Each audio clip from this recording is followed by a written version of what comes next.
आज मैं आपको जो कहानी सुनाने वाला हूँ, ये कहानी सुनने के बाद आपको ऐसा ज़रूर लगेगा कि मुझे अभी ही कुछ एक्शन लेनी चाहिए और मेरे टाइम की वैल्यू यह है और मुझे अभी ही मेरे इस टाइम को बचाना है और जीवन में कुछ बड़ा करके दिखाना है। ये कहानी आपको ज़िंदगी भर याद रहने वाली है, क्योंकि दोस्तों हम कहानी कभी नहीं भूलते और कहानी हमें ज़िंदगी भर याद रहती है। तो दोस्तों हम कोई लेसन पढ़ते हैं या कुछ सीखते हैं तो हम उसे कुछ दिनों के बाद भूल जरूर जाते हैं। ये कहानी एक किंगडम की है, एक ऐसे राज्य की जहां हर 5 साल में एक राजा को चेंज किया जाता था। जब भी किसी राजा के 5 साल पूरे होने वाले होते थे तब उसको भेज दिया जाता था एक ऐसे जंगल के अंदर जहां पर उसको न खाने को कुछ मिलता था और ना ही पीने को, और जहां पर बहुत सारे जंगली जानवर होते थे वही उसको खा लेते थे। उसके बाद एक राजा के 5 साल कंप्लीट होते हैं तब उसको नए कपड़े पहनाए जाते हैं और उस राजा को हाथी पे बैठाया जाता है और उसके बाद उसको गुड बाय कहने के लिए उसको एक बोट पे बैठाया जाता है और उसको भेज दिया गया एक ऐसे जंगल में जहाँ पे उसको खाने को और पीने को कुछ भी नहीं होता है, जहाँ पे वो अपना गुजारा भी नहीं कर सकता। जैसे ही उस राजा को भेज दिया जाता है अब उस राज्य के लोग सोचने लगते हैं कि अब हमारे राज्य का नया राजा कौन बनेगा। तब उनको पता चलता है कि हमारे राज्य में एक ऐसा बंदा है जो बहुत ही होशियार है और उसको हमारे राज्य का राजा बना देना चाहिए।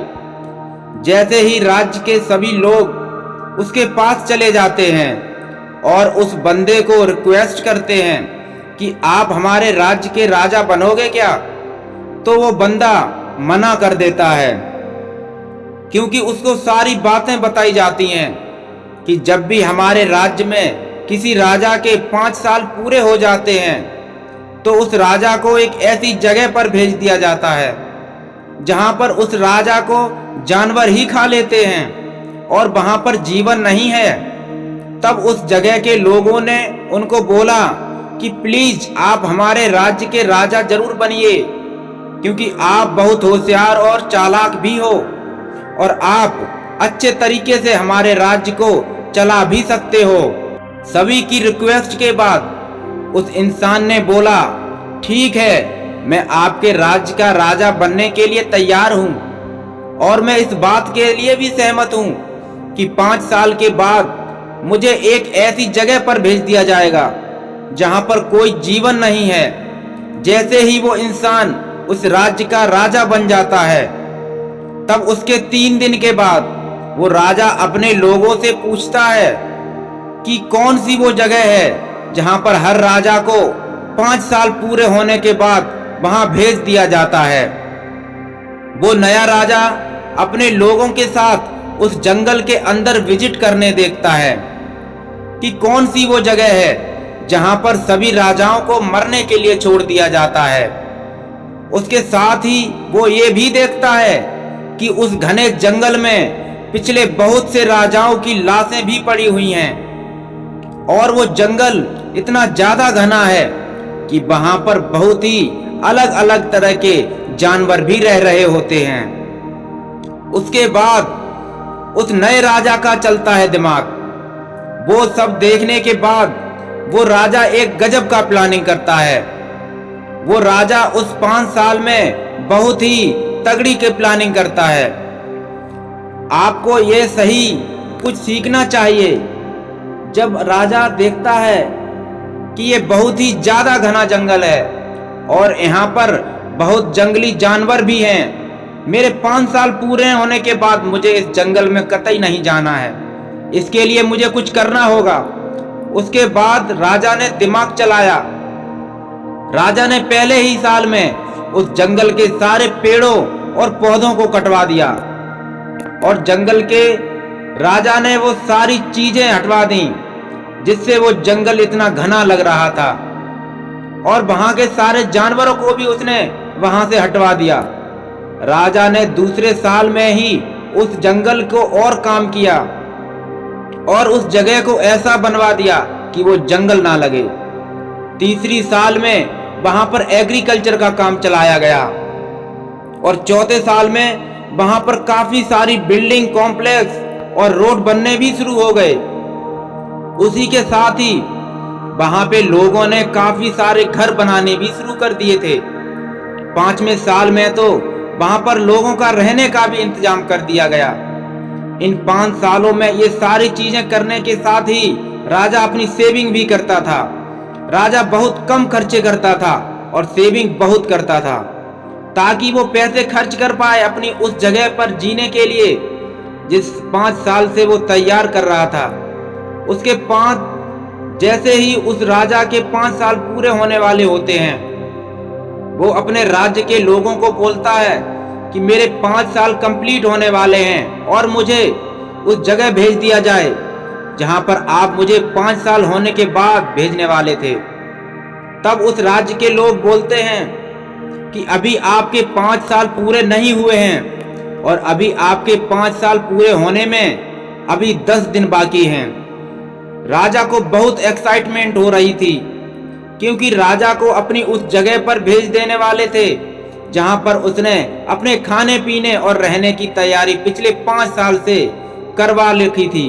जैसे ही उस राजा के 5 साल पूरी तरह से कंप्लीट होते हैं, तो उस राजा को भी नए कपड़े पहनाए गए और उस राजा को गुड बाय करने के लिए उसे एक हाथी पर बैठाया गया।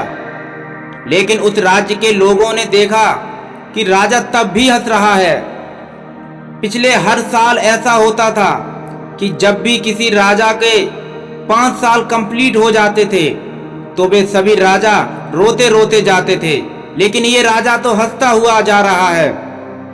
जब लोगों ने उनसे पूछा कि आप इतने हंस क्यों रहे हो, यानी कि आप इतने खुश क्यों हो, तब राजा सबको बोलता है कि जब आप दुनिया में आते हो, यानी कि जब आपका जन्म होता है, तो पूरी दुनिया हंसती है और तब आप रोते हो, लेकिन कुछ ऐसा करके जाओ कि ये पूरी दुनिया रोए और आप हंसते हुए जाओ।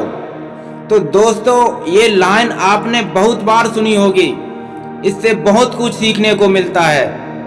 ठीक उसी तरह उस राजा ने भी ऐसा ही किया। उसने अपनी जिंदगी को ऐसे बना ली थी कि वो हंसता हुआ जिस जगह पर जा रहा था। उसके बाद वो राजा बोलता है कि इससे पहले जितने भी राजा आए, वो उस 5 साल में राज्य करने में, मजे करने और ऐसो आराम की लाइफ जीने में लग गए थे। इतने खो जाते थे वो लोग कि वो भूल ही जाते थे कि उनको 5 साल के बाद एक ऐसी जगह भेज दिया जाएगा जहां पर उनको मरना ही पड़ेगा। लेकिन मैंने इस 5 साल में उस जगह को भी ठीक कर लिया और मुझे ये भी पता था कि 5 साल के बाद मुझे कहां भेज दिया जाएगा, और उसके लिए मैं उस जगह पर काम भी किया। मेरे पास टाइम यही था काम करने के लिए और मैं खोया नहीं। मैं राजा तो जरूर था, लेकिन मैं ये भी नहीं भूला कि मेरे आने वाला टाइम कैसा होगा, और मैंने मेरे भविष्य की प्लानिंग की और उस पर काम करना भी शुरू किया, जिसका परिणाम आज मेरे सामने है। जब वो राजा जाता है तब वो खुश होते हुए जाता है और अपनी सारी सेविंग्स को भी अपने साथ में ले जाता है, जो उसने पिछले 5 साल में कर ली थी। राजा बन जाने के बाद उसने ज्यादा खर्च भी नहीं किया था और उसने अपना फ्यूचर संभाला और उसने उसके ऊपर काम किया था। हमें इस कहानी से यह सीखने को मिलता है कि हमें अपने जिंदगी में अपनी लाइफ को अच्छी बनाने के लिए कुछ ही टाइम मिलता है। अगर आप मेरी एज के हो, अगर आपकी एज 25 से 30 साल के बीच में है, तो ये एज आपकी गोल्डन एज है। इस एज में आपको जितना जोश मिलता है और जितनी भी आपके अंदर एक्साइटमेंट भरी हुई है, उतनी आपकी दूसरी एज में नहीं होती है। ऐसा होता ही नहीं है। इस एज में आपको इतनी मेहनत करनी है कि आपका फ्यूचर अच्छा हो। क्योंकि अगर आप इस एज में सिर्फ मजे करते हो, एंजॉय करते हो, तो हो सकता है कि बाकी राजाओं की तरह आपको भी ऐसे ही जंगल में जाना होगा, यानी कि ऐसी गरीबी में जीना पड़ेगा जहां पर आपको जानवर खा जाएंगे, यानी आपकी गरीबी ही आपको खा जाएगी। लेकिन अगर आप उस चतुर राजा की तरह बनते हो जो लास्ट में आया था, और उसकी तरह अपनी जिंदगी की प्लानिंग करते हो और उस पर काम करते हो, तो आप आने वाले समय में अपनी पूरी जिंदगी को अच्छी तरीके से निकाल सकते हो। बिल्कुल उस राजा की तरह जिसने अपने लिए उस जंगल को पूरी तरह कटवाकर उस जंगल के बजाय एक किंगडम बना दिया था, एक पूरा अलग राज्य सा बना दिया था। क्या आप अपने जिंदगी का राज्य बना रहे हो, या फिर आप अपनी जिंदगी के राज्य को सिर्फ जंगल ही जंगल बनाकर रख रहे हो? अगर आपको ये कहानी अच्छी लगी हो तो अपने सच्चे दोस्तों के साथ शेयर जरूर कीजिएगा, क्योंकि दोस्तों ये कहानियां आपको जिंदगी भर याद रहने वाली हैं। 10 साल बाद भी अगर कोई व्यक्ति आपको ये कहानी सुनाएगा तो आप कहोगे कि यार मैंने ये कहानी कहीं तो सुनी है, क्योंकि कहानी हमें जिंदगी भर याद रहती हैं, लेकिन बातें हम अक्सर भूल जाते हैं।